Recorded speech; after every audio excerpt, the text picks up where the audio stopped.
إن الحمد لله نحمده ونستعينه ونستغفره ونعوذ بالله من شرور أنفسنا ومن سيئات أعمالنا من يهده الله فلا مضل له ومن يضلله فلا هادي له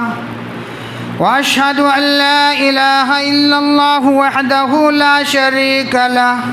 وأشهد أن محمدًا عبده ورسوله يا أيها الذين آمنوا اتقوا الله حق تقاته ولا تموتن إلا وأنتم مسلمون يا أيها الناس اتقوا ربكم الذي خلقكم من نفس واحدة وخلق منها زوجها وبث منهما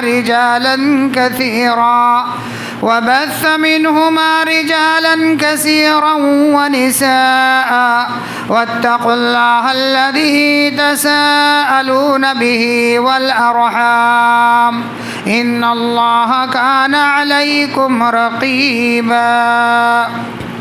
يا أيها الذين آمنوا اتقوا الله وقولوا قولا سديدا يصلح لكم أعمالكم ويغفر لكم ذنوبكم ومن يطع الله ورسوله فقد فاز فوزا عظيما أما بعد فإن أصدق الحديث كتاب الله وخير الهدي هدي محمد صلى الله عليه وسلم وشر الأمور محدثاتها وكل محدثة بدعة وكل بدعة ضلالة وكل ضلالة في النار أعوذ بالله من الشيطان الرجيم بسم الله الرحمن الرحيم إنا أنزلناه في ليلة القدر وما أدراك ما ليلة القدر ليلة القدر خير من 1000 شهر تنزل الملائكة والروح فيها بإذن ربهم من كل أمر سلام هي حتى مطلع الفجر وقال النبي صلى الله عليه وسلم من قام ليلة القدر إيمانا واحتسابا غفر له ما تقدم من ذنبه وقال النبي صلى الله عليه وسلم من قام رمضان إيمانا واحتسابا غفر له ما تقدم من ذنبه رب اشرح لي صدري ويسر لي أمري واحلل عقدة من لساني يفقهوا قولي سبحانك لا علم لنا إلا ما علمتنا إنك أنت العليم الحكيم وربي زدني علما آمین۔ حاضرین جمعہ، کلمہ گو اسلامی بھائیوں، بزرگوں، نوجوانوں، نونہال بچوں اور پردہ نشین ماں اور بہنوں، ہر قسم کی تعریف، توصیف، بڑائی، کبریائی، حمد و ثنا، تسبیح و تحمید اس وحدہ لا شریک کے لیے سزاوار، لائق اور زیبا ہے، جو اکیلا اور تنہا اس کائنات کا خالق، مالک، مدبر اور منتظم کار ہے، اور جس کے حکم سے کائنات کی یہ ساری چیزیں رواں دواں ہیں، اور جس کے حکم سے یہ ساری چیزیں فنا پذیر ہوں گی۔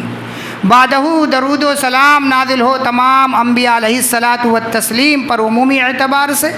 خصوصیت کے ساتھ ہمارے اور آپ کے بلکہ کائنات کے نبی جناب محمد رسول اللہ صلی اللہ علیہ وسلم پر،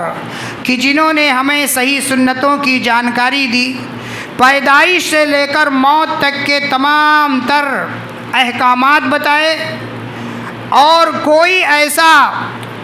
معاملہ نہیں رکھا کہ جس کی وجہ سے کوئی یہ کہہ سکے کہ اس بارے میں دین کی کوئی رہنمائی نہیں ملتی۔ غرض کہ اللہ کے نبی صلی اللہ علیہ وسلم نے اس شریعت مطہرہ کی واضح طور پر اللہ کے نبی صلی اللہ علیہ وسلم نے ساری چیزوں کو واضح کر دیا اور ساری چیزوں کی تبیین کر دی. غرضے کی پیدائش سے لے کر موت تک کی کہ نکاح طلاق کا معاملہ ہو، تجارت کا معاملہ ہو، عبادت کا معاملہ ہو، یا اسی طریقے سے انسان کو بول و براز کے طریقے بھی اللہ کے نبی صلی اللہ علیہ وسلم نے بتلا دی. حضرت سلمان فارسی رضی اللہ تعالیٰ عنہ بیان کرتے ہیں کہ یہود و نصارہ، کرسچن یعنی جوز یہ اعتراض کیا کرتے تھے، یہ کیسا نبی ہے جو ہمیں کھانے پینے کے آداب سکھاتا ہے؟ تو حضرت سلمان فارسی رضی اللہ تعالیٰ عنہ نے ببانگ دہل کہا کہ تم اس میں شک کرتے ہو، ہمارے نبی تو وہ ہیں جو ہمیں پیشاب اور پاخانے کے طریقے بھی بتاتے ہیں کہ جانا کیسے اور آنا کیسے ہے. میرے بھائیوں، یہ موسموں کی تبدیلی اور موسموں کی تبدیلی کے ساتھ یہ ماہ مقدس کا ہمیں ملنا یہ بڑی خوش نصیبی کی بات ہے. یہ بہت زیر نصیب ہیں وہ لوگ جنہیں یہ موقع اور یہ مہینہ نصیب ہوا ہے. ہم سب جو ہے اللہ تبارک و تعالیٰ کو شکر گزار ہونا چاہیے میرے بھائیوں، ورنہ تھوڑا سا ہم احتساب کر لیں تو میرے بھائیوں کل یا اس سے پہلے والے سال میں رمضان المبارک کے مہینے میں انہی صفوں میں کتنے ایسے ہمارے اور آپ کے رشتہ دار تھے جو آج نہیں ہیں. ہمارے دسترخوان پر بیٹھا کرتے تھے وہ آج نہیں ہے. ہمارے ساتھ تراویح پڑھا کرتے تھے وہ آج نہیں ہے. ہمارے ساتھ جو ہے افطاریوں میں بیٹھا کرتے تھے نہیں ہے. سحری کیا کرتے تھے، تجارت کیا کرتے تھے، بزنس کیا کرتے تھے، وہ آج نہیں ہے. میرے بھائیوں خوش نصیب ہیں ہم کہ اللہ تبارک و تعالیٰ نے ہمیں یہ موقع عنایت فرمایا، اور ساتھ ہی ساتھ اس کے تقریباً 20 ایام گزرنے کو ہیں میرے بھائیوں. اب جو اخیر کا پڑاؤ ہے، اخیر کا جو عشرہ ہے، اخیر کے جو 10 دن ہیں، یہ بڑے غنیمت کے ہیں اور بڑی فضیلت کے بھی ہیں میرے بھائیوں. اس لیے بہت نازک ترین مرحلے اور بہت کم سمے اور بہت کم وقت ہمارے پاس بچا ہے. تو اب اس میں ہمیں کرنا کیا ہے؟ اس صورت میں کتاب و سنت کی کیا تعلیمات ہیں، اور ان سب سے بڑھ کر کے کائنات کے امام جناب محمد رسول اللہ صلی اللہ علیہ وسلم کے معمولات کیا تھے، آپ کا میتھڈ کیا تھا، آپ کا انداز کیا تھا، آپ کے شب و روز کیا تھے، آپ کی روٹین کیا تھی، ان تمام چیزوں کی وضاحت ضروری ہے میرے بھائیوں. اور ضروری اس لیے بھی ہے میرے بھائیوں، جب وضاحتیں کی جاتی ہیں تو ہمارے اندر ایک مہمیز لگتی ہے، ایک اسپرٹ پیدا ہوتی ہے سننے اور سنانے سے. اسی لیے یہ جو جمعہ کی جو سنت ہے اور یہ جو طریقے ہیں اس فریضے کی ادائیگی میں کہ ہفتہ واری لوگوں کے اندر ایک اسپرٹ ڈالی جائے، لوگوں کے اندر ایک ذوق پیدا کیا جائے، ایک رغبت دلائی جائے اور ان کا بھولا ہوا سبق یاد دلا جائے. یہ اس لیے ہے میرے بھائیوں، ورنہ ہم میں سے ہر شخص، ہر مومن تمام تر احکامات کو تقریباً جانتا ہے، موٹی موٹی تمام چیزیں جانتا ہے کہ اسے رمضان میں کیا کرنا ہے، روزہ رکھنا ہے، افطاری کرنا ہے، سحری کرنا ہے، تراویح پڑھنا ہے. یہ موٹی موٹی چیزیں ہم میں سے ہر شخص جانتا ہے. لیکن میرے بھائیوں ہمیں اس طریقے کو اپنانا ہے جس طریقے کو نبی اکرم صلی اللہ علیہ وسلم نے برتا ہے. اللہ کے نبی صلی اللہ علیہ وسلم نے جس انداز سے کیا ہے میرے بھائیوں، اس انداز سے کیا جانا وہی سنت ہے. منمانی نہیں بلکہ رب چاہی، من چاہی نہیں بلکہ رب چاہی طریقے پر ہمارا کوئی بھی عمل ہونا چاہیے. جس طریقے سے میرے بھائیوں ہم افطار یا دن میں کتنا محتاط رہتے ہیں اور کتنا جو ہے سجگ رہتے ہیں اس حوالے سے کہ ایک قطرہ پانی نہ جا پائے ہمارے حلق سے نیچے. وضو کرتے ہیں تو احترام کرتے ہیں، اور جو ہے ناک میں پانی ڈالتے ہیں وضو کرتے ہوئے تب ہم ایک احترام کرتے ہیں. میرے بھائیوں ایسے ہی بچاؤ کی اور احتیاط کی ضرورت ہمیں روزمرہ کی زندگیوں میں بھی کرنا ہے میرے بھائیوں، حرام کے تعلق سے اور اسی طریقے سے ناجائز کے حوالے سے، اسی طریقے سے گناہوں اور جرائم کے حوالے سے. جس طریقے سے پانی کے قطرے سے ہم جو ہے احتیاط برتتے ہیں وضو کی حالت میں، ایسے 11 مہینوں میں بھی ہم اپنی زندگی کا احتساب کرتے رہیں، گناہوں سے ایسے ہی بچنے کی کوشش کریں، جرائم سے اور غلط کاموں سے اور غلط کاریوں سے اور غلط طریقے کے غلط صحبتوں سے، غرضے کی غلط جو بھی ناجائز تجارت کے حوالے سے ہو، بزنس کے حوالے سے ہو، معاملات کے حوالے سے ہو، جو بھی طریقے غلط ہوں اس سے اجتناب کریں اور احتیاط کریں جیسے آج کر رہے ہیں. میرے بھائیوں اس رمضان المبارک کے مہینے کو ہم نے کیا جانا ہے میرے بھائیوں؟ یہ تربیت کا، تزکیہ کا اور ٹریننگ کا یہ جو ہے بہترین مہینہ ہے میرے بھائیوں، اور اس کی بہت ساری فضیلتیں آپ نے علماء کرام سے یقینی طور پر سنی ہوگی۔ میرے بھائیوں اس حوالے سے صرف ایک بات ذکر کرتا ہوں جو اللہ کے نبی صلی اللہ علیہ وسلم نے حدیث مبارکہ کے اندر کی ہے کہ خوش نصیب ہیں اہل ایمان کہ اللہ تبارک و تعالیٰ نے کتنی فضیلت رکھی ہے اور کتنا مبارک مہینہ نصیب فرمایا ہے۔ اور میرے بھائیوں ایک غور کرنے کی چیز ہے کہ اللہ کے نبی صلی اللہ علیہ وسلم نے فرمایا کہ مومن کے یا روزے دار کے منہ کی جو بساند ہے، جو ایک طریقے کی بو ہے جسے انسان ناگواری محسوس کرتا ہے، ایک باپ اپنے بیٹے سے کس قدر محبت کرتا ہے، ایک شوہر اپنے بیوی سے کس قدر محبت کرتا ہے، ایک باپ اپنے بیٹی اپنے بال بچوں سے اور قرابت داروں رشتہ داروں سے بڑی محبت کرتا ہے، لیکن اگر دنیاوی زندگی کے اندر روزے کی حالت میں اگر اس کے منہ سے روزہ رکھنے کی وجہ سے کچھ طریقے کی بسان آنے لگتی ہے، یہ فطری چیز ہے، ہمارا بھی ہے آپ کا بھی، لیکن وہی بیوی بچے، وہی دوست، وہی باپ اپنے بیٹے کے اس بساند کو خوشبو نہیں کہتا ہے، لیکن قربان جائیے اللہ تبارک نبی برحق صلی اللہ علیہ وسلم کی اس حدیث مبارکہ پر کہ اللہ کے نبی صلی اللہ علیہ وسلم نے فرمایا کہ قسم ہے اس ذات کی جس کے قبضے میں میری جان ہے، مومن کے یا روزے دار کے منہ کی جو ہے بسان یا بو جو ہے وہ اللہ تبارک و تعالیٰ کے ہاں مشک سے زیادہ پسندیدہ ہے میرے بھائیوں۔ جس طرح ہم دنیا میں خوشبو محسوس کرتے ہیں اور ذرا سی بو کو ناپسند کرتے ہیں، لیکن ہمارے اس بو کو جسے ہم اہل زمین، ہم دنیا والے لوگ، ہم مسلمان یا ہم ایمان والے اسے بدبو قرار دیتے ہیں، بسان قرار دیتے ہیں، لیکن اللہ تبارک و تعالیٰ کی نظر میں وہ مشک سے زیادہ جو ہے پسندیدہ اور اطیب ہے میرے بھائی۔ اطیب کا لفظ اللہ کے نبی صلی اللہ علیہ وسلم نے استعمال کیا، اطیب عند اللہ لا خلوف فم الصائم اطیب عند اللہ، کہ اللہ کے نبی صلی اللہ علیہ وسلم فرمایا کہ مومن صائم کے یعنی روزے دار کے منہ کی بدبو جو ہے اللہ کے نزدیک مشک سے زیادہ پسندیدہ مرغوب ہے میرے بھائیوں۔ جس طریقے سے عطر سلمہ یا اس طریقے سے کوئی اچھا خوشبو لگا لیتا ہے تو ہم جو ہے اس سے پوچھتے ہیں یا اس کو اچھا محسوس کرتے ہیں، خوشگوار محسوس کرتے ہیں، اس کا نام پوچھتے ہیں، خریدنے کی کوشش کرتے ہیں، کچھ جو ہے اس سے مانگ کر لگانے کی کوشش کرتے ہیں، یہ دنیا کے خوشبو کی بات ہے۔ لیکن وہی دیکھیے کہ اللہ تعالیٰ ہمارے لیے اتنا بڑا مقام رکھتا ہے کہ ہمارے اس بساند کو اللہ کے یہاں اتنا بڑا مقام ہے میرے بھائیوں۔ تو یہ کس کی ہے؟ یہ روزے داروں کی ہے، اور کسی کے منہ کی بدبو نہیں، روزے دار صائمین کے میرے بھائیوں یہ فضیلت ہے۔ اور میرے بھائیوں اس اخیر عشرے کی فضیلت یوں ہے کہ اللہ تبارک و تعالیٰ نے باقاعدہ قرآن کے اندر 114 سورتوں میں سے ایک سورۃ القدر اللہ تبارک و تعالیٰ نے نازل کر دی، یہ اس کی فضیلت کے لیے مہار ہے میرے بھائیوں۔ اور یہ کیوں؟ اس کا سبب نزول کیا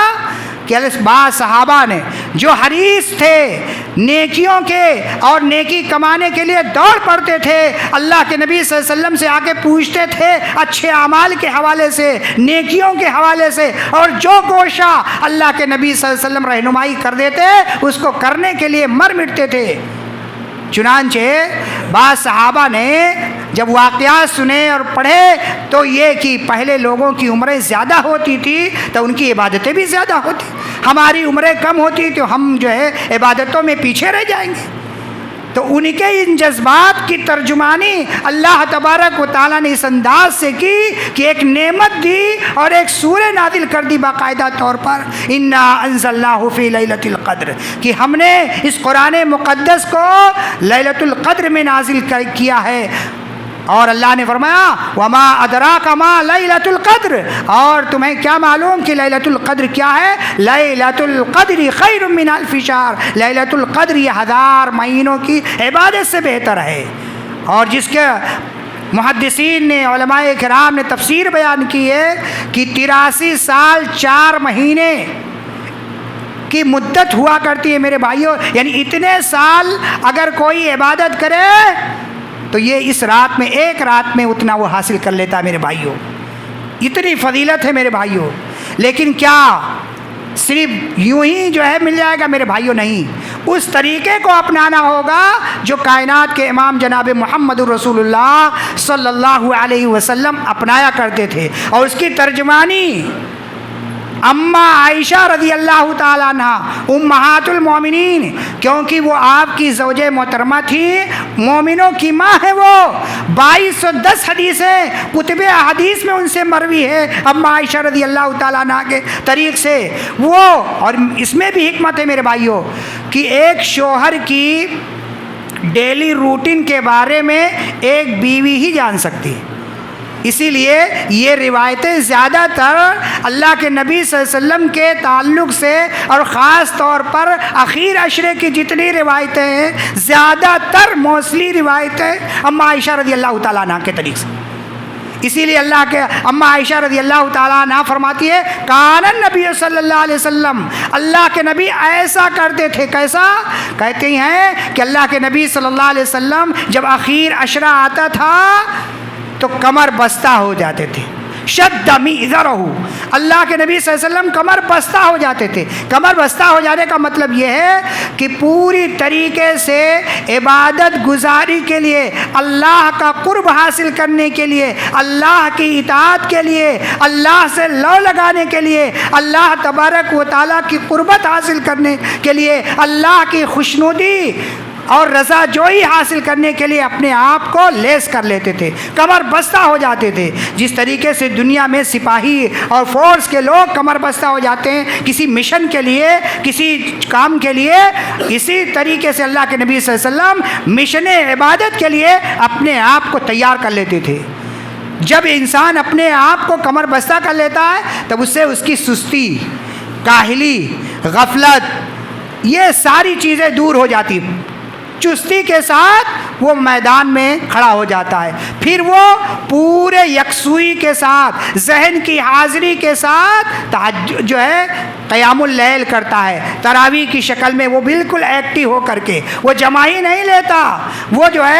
ہے سر کے بال نہیں کھجاتا، داڑھیوں سے نہیں کھیلتا، آنکھیں نہیں بند کرتا اور ادھر ادھر لڑکتا نہیں ہے، بلکہ ایکٹیو ہو کر کے جس طریقے سے سرحد پر ایک سپاہی کھڑا ہوتا ہے ایسے وہ اللہ تبارک و تعالیٰ کے لیے قیام کرتا ہے اور پوری یکسوئی کے ساتھ کھڑا ہوتا ہے. یہ مطلب ہے شد میزرہ کہ اللہ کے نبی صلی اللہ علیہ وسلم کمر بستہ ہو جاتے تھے کہ اس میں سستی، غفلت اور اس طریقے کا معاملہ نہ ہو. اور اس کے علاوہ کیا کرتے تھے؟ احیا لیلہ، اللہ کے نبی صلی اللہ علیہ وسلم پوری رات جاگتے تھے. اور جاگنے کی کئی کنڈیشن ہوتی تھی. آپ کچھ دیر دعائیں بھی کرتے، آپ جو ہے تلاوت بھی کرتے، آپ ذکر و اذکار بھی کرتے، اور اس کے علاوہ آپ جو ہے سجود بھی کیا کرتے تھے، تحلیل کرتے، تحمید کرتے، تسبیحات بیان کرتے، اور جو ہے شہدائے احد اور جو ہے بدر وغیرہ کے لیے آپ دعائیں کیا کرتے تھے. یہ سارے امور آپ انجام دیا کرتے تھے. یہ ایک روایت کا مطلب ہے. اس کے علاوہ اللہ کے نبی صلی اللہ علیہ وسلم کی دوسری حدیثوں میں جی اسی طریقے سے عبداللہ ابن عباس رضی اللہ تعالیٰ عنہ کے طریق سے مروی ہے کہ جب آخر عشرہ آتا تھا تو اللہ کے نبی صلی اللہ علیہ وسلم جہاں عبادتوں کے لیے کمر بستہ ہو جاتے تھے وہیں صدقہ اور خیرات کرنے کے لیے بھی آپ بہت تیزی کے ساتھ کرتے تھے. بن ریح المرسلہ، تیز ہواؤں سے زیادہ تیز رفتاری کے ساتھ آپ اللہ کی راہ میں خرچ کرتے تھے. اور میرے بھائیوں کئی عبادتیں ان اخیر عشرے میں جمع ہو گئی بیک وقت. کئی چیزیں، ایک تو اعتکاف کا بھی کہ اللہ کے نبی صلی اللہ علیہ وسلم اعتکاف کیا کرتے تھے، اور یہ سنت ہے میرے بھائیوں، یہ سنت ہے، کرنا چاہیے، بلکہ فرض کفایہ ہے. اگر کسی مسجد میں کوئی نہ بیٹھے تو سارے بستی کے لوگ گنہگار ہو جائیں گے. اس لیے اعتکاف ایک بہترین عمل ہے میرے بھائیوں، اللہ سے جڑنے کا، اللہ سے قربت کا ایک بہترین ذریعہ ہے میرے بھائیوں. اور اس کے بھی بہت سارے اصول اور ضابطے ہیں جو آپ علماء کرام سے سنتے رہتے ہیں۔ میرے بھائیوں، اعتکاف کا مطلب یہ ہو اللہ کی رضا جوئی ہو، یہ نہیں کہ دنیاوی ٹینشن اور معاملات سے ہٹ کر کے مسجد میں آئے صرف سونے کے لیے نہیں۔ میرے بھائیوں، کچھ تلخ باتیں ہیں، آج دیکھا گیا ہے میرے بھائیوں، اس کو بھی پروفیشنل بنا لیا گیا ہے۔ آج بہت ساری مسجدوں میں دیکھا گیا ہے، بلکہ حیرت کی بات میں آپ کو بتا دوں کہ اجتماعی اعتکاف کے اعلانات بھی ہوتے ہیں کہ جہاں 200-300 لوگ بیٹھ رہے، اور کیا ہوتا ہے، خوش گپیاں ہوتی ہیں اور آپس میں تبادلے خیال ہوتا ہے، آپس میں پھر آرڈر دیے جاتے ہیں، پھر باہر سے کھانے آتے ہیں، پھر بیٹھ کے کھاتے، تمہارے گھر سے کیا آیا، تمہارے گھر سے کیا آیا، یہ ساری چیزیں میرے بھائیوں ہوتی ہیں۔ تو یہ جو ہے نہیں، اللہ کے نبی صلی اللہ علیہ وسلم کا اعتکاف کیا تھا، اسے پڑھنے، جاننے اور سمجھنے کی ضرورت ہے کہ اللہ کے نبی صلی اللہ علیہ وسلم پوری یکسوئی کے ساتھ جو ہے داخل ہوتے تھے اپنے جو ہے اس خیمے کے اندر، اور آپ جو ہے عبادت کے لیے صرف باہر آتے تھے، آپ ذکر و اذکار کرتے، تسبیحات کرتے، تحلیل کرتے اور دعائیں کرتے، اور اس کے اندر نوافل کی ادائیگی ہوا کرتی تھی، یہ سارے امور ہوتے تھے۔ لیکن آج افسوس یہ ہے کہ اعتکاف کی حالت میں موبائل شریف بھی آ رہا ہے، اور باہر سے کھانے پکوان بھی آ رہے ہیں، اور رات میں ملنے ملانے والے بھی آ رہے ہیں۔ یہ ساری صورتیں میرے بھائیوں ناجائز ہے، اور یہ نیکیوں میں کمی کا ذریعہ ہے۔ حرام تو نہیں کہہ سکتا، لیکن نیکیوں میں کمی کا، کیوں؟ جتنے دیر گفتگو کریں گے اس معتکف کے وقت ضائع ہوں گے، اتنے میں وہ کچھ پارے پڑھ لے، اتنے میں وہ ذکر و اذکار کر لے۔ تو یہ ایک عمل ہے جسے انسان کو اللہ تبارک و تعالیٰ کی رضا جوئی کے لیے کرنا چاہیے۔ اسی طریقے سے اس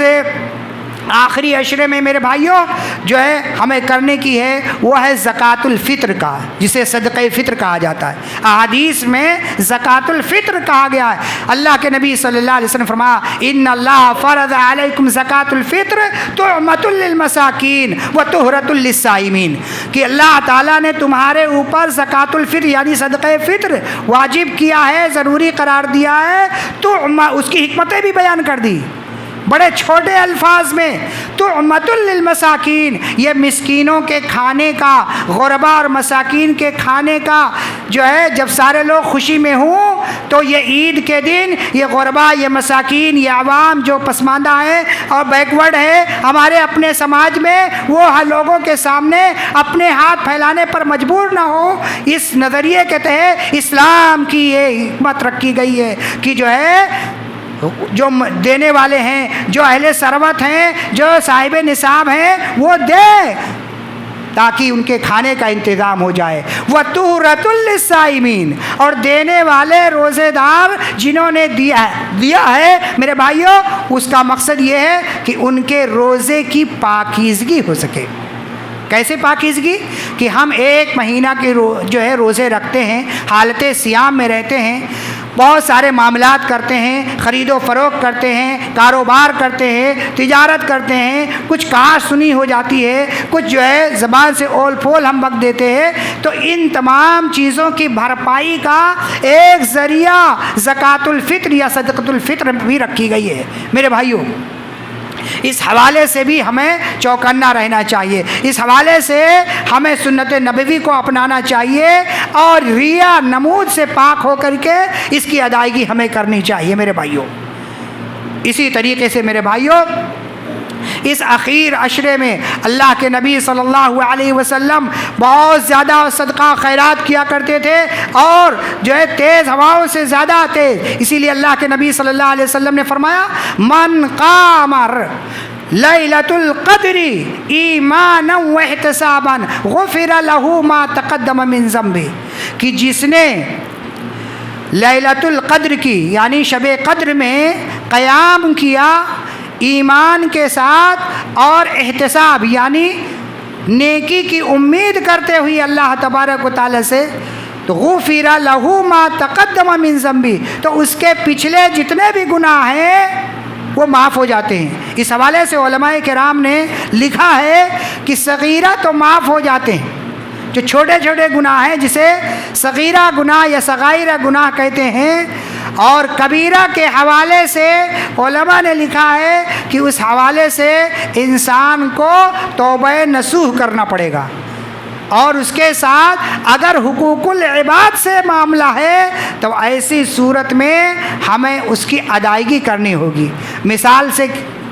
سے ہم سمجھے کہ اگر ہم نے کسی سے لیا دیا ہے تو ایسی صورت میں ہم یہ چاہیں کہ رمضان میں ہمارے گناہ معاف ہو جائیں،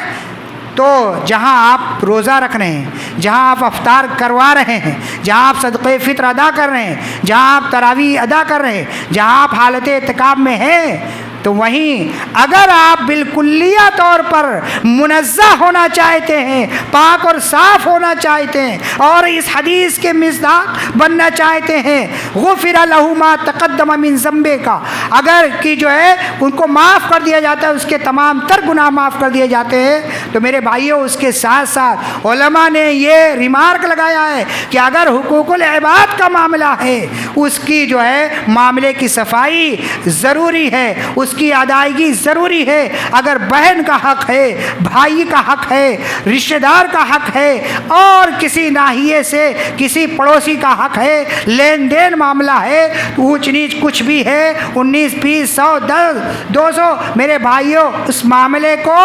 جو ہے حل کرنا چاہیے، تب آپ اس حدیث کے مصداق بنیں گے۔ میرے بھائیوں یہ ساری چیزیں انسان قبول نہیں کر پاتا ہے، جو فضائل کی چیزیں ہیں اسے تو بہت من و عن اسے قبول کرتا ہے، لیکن جہاں ادائیگی کی بات آتی ہے میرے بھائیوں، اس حوالے سے انسان جو ہے سستی غفلت کا یا اس کو اگنور کرنے کی کوشش کرتا ہے۔ اسی طریقے سے میرے بھائیوں ایک چیز اور اسی رمضان سے جوڑ دی گئی ہے، حالانکہ شرعی اعتبار سے جوڑا نہیں گیا ہے، وہ ہے زکوٰۃ کی ادائیگی کا میرے بھائیوں۔ لیکن لوگ جو ہے کھینچ تان کے اسی مہینے میں لاتے ہیں، اس کی مقاصد بھی ہیں، اچھے مقاصد بھی ہیں، حالانکہ ادائیگی کب ہونی چاہیے، چاہے آپ کے پاس بیلنس ہو یا اسی طریقے سے جو ہے سونا ہو، تو جس تاریخ میں آپ نے خریدا ہے اور 1 سال جب گزر جائے تو ایسی صورت میں 2.5% اس کے اوپر، اس مال کے اوپر زکوٰۃ فرض ہو جاتا ہے۔ لیکن ہوا کہ لوگوں نے اسے کھینچ تان کر کے رمضان میں لے آئے، کیوں بھائی؟ اس کے کئی گنا اس کے پرسنٹیج بڑھ جاتے ہیں۔ میرے بھائیوں اس حوالے سے بھی جو ہے زکوٰۃ کی ادائیگی کیا ہے کہ اگر ٹھیک ہے سستی ہوئی ہے، غفلت ہوا ہے، تو یہ مہینہ جو ملا ہے اللہ نے نوازا ہے اور آپ صاحب نصاب ہیں، تو یقینی طور پر ہمیں اور آپ کو اس تعلق سے ادا کرنے کی کوشش کرنی چاہیے۔ اسی طریقے سے شب قدر میرے بھائیوں جو فضیلت کے حوالے سے بات بتائی گئی، اور ایک قرآنی آیت کے کچھ باتیں آپ کے ذکر آپ کے گوش گزار کی گئی، اما عائشہ رضی اللہ تعالیٰ عنہ، جن کے حوالے سے میں نے کہا کہ بہت ساری روایتیں انہی کے طریق سے ہیں، یہ خود کہتی ہیں کہ اللہ کے نبی صلی اللہ علیہ وسلم اگر مجھے لیلۃ القدر یعنی شب قدر، یا جسے عام زبان میں بڑی رات کہا جاتا ہے اور حقیقی بڑی رات یہی ہے میرے بھائیوں، ورنہ لوگوں نے اس تعلق سے بھی اس دین کو جو ہے چوٹ پہنچانے کی کوشش کی ہے، بہت ساری دیگر بڑی راتوں کو قرار دیا ہے، لیکن کتاب و سنت کی واضح ترین دلیل کی روشنی میں اور اللہ تبارک و تعالیٰ کے اس فرمان کی روشنی میں جو سورہ قدر میں اللہ نے بیان کی ہے، یہی جو ہے بڑی راتیں ہیں، اور یہی شب قدر کی راتیں ہیں جس کا احترام کیا جانا چاہیے، جس کا احترام کیا جانا چاہیے، اور جس کے ایک ایک منٹ ایک ایک سیکنڈ کی قدر کی جانی چاہیے۔ چنانچہ اما عائشہ رضی اللہ تعالیٰ عنہ بیان فرماتی ہیں امہات المؤمنین کہ اے اللہ کے رسول صلی اللہ علیہ وسلم، اگر مجھے وہ لیلۃ القدر، وہ شب قدر مل جائے تو میں کیا کروں، کون سا عمل کروں یا کیا کہوں؟ تو اللہ کے نبی صلی اللہ علیہ وسلم نے فرمایا قالا، حدیث کے الفاظ ہے قالا، آپ نے فرمایا قولی، اے عائشہ رضی اللہ تعالیٰ عنہ کہو اللہم انکا عفون تحب العفو فاعف عنی، کہ اے اللہ بے شک تو معافی کو پسند کرتا ہے، اللہم انکا عفون، تو سراپا درگزر کرنے والا ہے، تیری جو ہے تو معاف کرنے والا ہے، اور تحب العفو اور معافی کو پسند کرتا ہے، فاعف عنی، اے اللہ تو مجھے معاف فرما دے۔ یہ جو ہم اللہ سے دعا کرتے ہیں یا شب قدر میں ہم کریں گے، اس میں بھی میرے بھائیوں حکمت ہے۔ اللہ سے تو ہم کہہ رہے ہیں اللہم انک عفو تحب العفو فاعف عنی، کہ اللہ تو معافی کو پسند کرنے والا، سراپا معاف کرنے والا ہے، معافی کو پسند کرنے والا ہے، مجھے معاف کر دے۔ لیکن اس کے ساتھ ساتھ ہمارے لیے بھی اس میں پیغام ہے۔ کیا پیغام ہے؟ کہ ہم بھی اپنے بھائیوں کو، ہم بھی اپنے رشتہ داروں کو، ہم بھی اپنی ناچاکیوں کو، ہم بھی اپنی دشمنیوں کو، ہم بھی اپنی دوریوں کو دور کر دیں اور انہیں معاف کر دیں۔ ہم جیسے اللہ سے چاہتے ہیں کہ اللہ ہمیں معاف کر دے، تو دنیا والوں سے جو ہمارے معاملات بگڑے ہوئے ہیں انہیں معاف کر کے ان کو یکساں کرنے کی، تب اللہ تعالیٰ آپ کی نیتوں کو دیکھے گا کہ دیکھو بندہ جو ہے مجھ سے التجا کر رہا ہے معافی کی، ساتھ ہی میں بندہ بھی خود آگے چل کر کے اپنے معاملات درست کر رہا ہے، تب میرے بھائیوں ہم اس حدیث کے مصداق بن پائیں گے۔ اللہ تبارک و تعالیٰ سے آخر میں دعا ہے کہ رب العالمین ہمیں کہنے سننے سے زیادہ عمل کی توفیق عطا فرما۔ رب العالمین روزے کی جو فضیلتیں ہیں اور جو اس مہینے کی جو برکات ہے، کما حقہ ہمیں اسے حاصل کرنے کی اللہ تعالیٰ توفیق عطا فرما۔ رب العالمین جو مقروض ہیں ان کے قرض کی ادائیگی کی سبیل عطا فرما۔ رب العالمین ہمارے روزے کو قبول فرما، ہمارے تراویح کو قبول فرما، ہمارے قیام اللیل کو قبول فرما۔ رب العالمین ہمارے زکوٰۃ صدقات کو قبول فرما۔ ہم نے جو افطاری میں جو خرچ کیا ہے اللہ تبارک و تعالیٰ اسے تو قبول فرما اور ہمارے لیے ذخیرہ آخرت بنا۔ رب العالمین جہاں مسلمان مفلوق الحالیت کے شکار ہیں ان کی مفلوق الحالیت کو دور فرما۔ رب العالمین جو بے گناہ جیلوں میں ہیں اللہ تبارک و تعالیٰ ان کے لیے، ان کے رستگاری کے لیے ان کی رہائی کی سبیل عطا فرما۔ رب العالمین جو اس دنیا سے ہمارے اور آپ کے یہاں حاضرین یہ جتنے بھی مسلم اور مسلمات جو دنیا سے جا چکے ہیں ان کو کروٹ کروٹ جنت الفردوس میں جگہ عطا فرما۔ رب العالمین ہمارے تمام تر چھوٹے بڑے تمام گناہوں کو معاف فرما۔ رب العالمین جب تک ہمیں زندہ رکھ، اسلام پر زندہ رکھ، ہمارا خاتمہ ہو تو ایمان پر ہو۔ آمین۔ اقول قولی ھذا استغفر اللہ لی ولکم ولسائر المسلمین فاستغفروہ انہ هو الغفور الرحیم ورب حلیم۔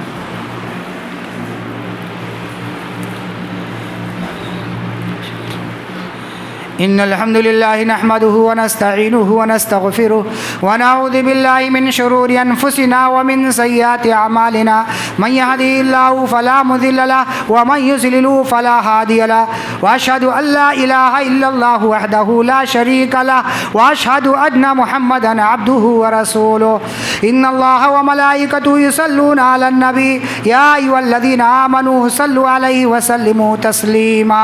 اللهم صل على محمد وعلى آل محمد كما صليت على إبراهيم وعلى آل إبراهيم إنك حميد مجيد اللهم بارك على محمد وعلى آل محمد كما باركت على إبراهيم وعلى آل إبراهيم إنك حميد مجيد۔ محترم حاضرین، میں آپ لوگوں کے درمیان خطیب کی حیثیت سے جو آیا ہوں وہ یہ کہ میں مرکز الامام بخاری تلولی بھیونڈی کے قریب ایک بہت بڑا ادارہ ہے جہاں عالمیت تک تعلیم ہوتی ہے اور کن فقیہن کے نام سے نوجوانوں کے لیے ایک تعلیم کا درسگاہ ہے اور حفظ کا شعبہ ہے اور اس کے بہت لمبا خرچہ ہے، اور تعاون کے حوالے سے آپ کے درمیان میں حاضر ہوا ہوں اور ہمارے کچھ احباب ہیں وہ انشاءاللہ گیٹ پر رہیں گے۔ ماں اور بہنوں سے بھی التجا ہے، گزارش ہے کہ وہ بھی بڑھ چڑھ کر کے حصہ لیں، کیونکہ اللہ کے نبی صلی اللہ علیہ وسلم کے دور میں یہ واقعہ ملتا ہے کہ اللہ کے نبی صلی اللہ علیہ وسلم نے صدقے کا جب اعلان کیا اور حضرت بلال رضی اللہ تعالیٰ عنہ نے جب اپنے دامن کو پھیلایا عورتوں کی جماعت کے پاس گیٹ کے پاس کھڑے رہے تو اس قدر عورتوں نے اس میں چیزیں ڈالی کہ حضرت بلال کو اٹھانا مشکل ہو گیا۔ یہ اس دور کی صحابیات بڑھ چڑھ کر کے حصہ لیا کرتی تھی۔ اور اس کے ساتھ ساتھ یہ بھی جان لیں میرے بھائیوں، ملک کی جو صورت حال ہے اس میں مدارس اور مساجد کا یہ مسلمانوں کی دو آنکھیں ہیں، اس کی حفاظت ہم سب کی ذمہ داری ہے، مشترکہ ذمہ داری ہے۔ جو جس حیثیت سے ہے میرے بھائیوں اس کی ذمہ داری ہے، یہ جو ہے ہم سب پر فریضہ ہے کہ اس کی حفاظت کے لیے جو کچھ بھی ہو سکتا ہے، جس طرح سے ہو سکتا ہے، اس کی حفاظت میں ہمیں اپنے جو ہے ہاتھوں کو کشادہ کرنا چاہیے اور کشادہ دلی کا ثبوت دینا چاہیے۔ میں اپیل کروں گا ماں اور بہنوں سے بھی، نوجوانوں سے بھی، بوڑھوں سے بھی، بچوں سے بھی کہ جو ہے ہم ہر عام اور خاص سے کہ اس ادارے کے لیے دے یقیناً مستحق اور ایک جو ہے شاہکار ادارہ ہے اور وہ مستحق ادارہ ہے جہاں یتیم بھی پڑھتے ہیں اور کفالت کی جاتی ہے۔ میں اچھے طریقے سے اس ادارے کو پہچانتا ہوں۔ میرے بھائیوں آپ دل کھول کر کے ادارے کا جو ہے تعاون کریں۔ ان اللہ و ملائکتہ یصلون علی النبی یا ایھا الذین آمنوا صلوا علیہ وسلموا تسلیما۔ عباد اللہ یرحمکم اللہ، ان اللہ یأمرکم بالعدل والإحسان وإیتاء ذی القربى وینہی عن الفحشاء والمنکر والبغی یعظکم لعلکم تذکرون، ولذکر اللہ اکبر واللہ یعلم ما تصنعون۔